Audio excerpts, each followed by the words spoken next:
Hi guys, if you have something like this is a Raspberry Pi 3.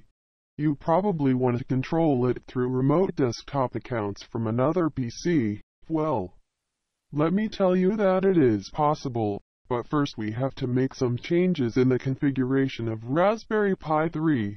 How do we do that? We'll choose the easiest way. The easiest way is to connect directly a screen monitor, mouse, and a keyboard.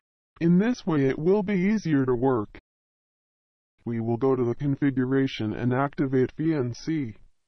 Here we will also have the opportunity to change the username and password.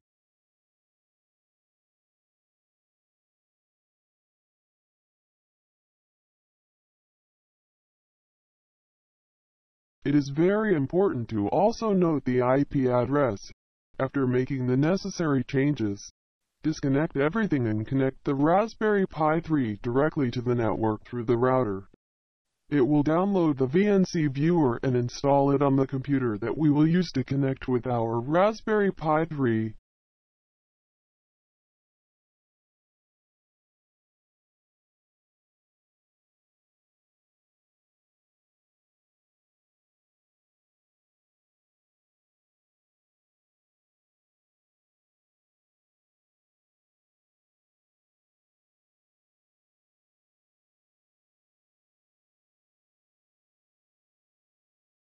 Once installed,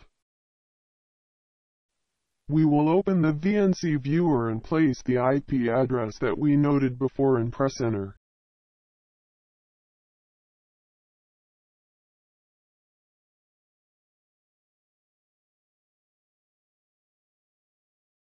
Once this window is opened, we will put the user and password. If this was not changed, the user is equals Pi and the password is equals Raspberry, and that's it. We can use our Raspberry Pi as if we were sitting in front.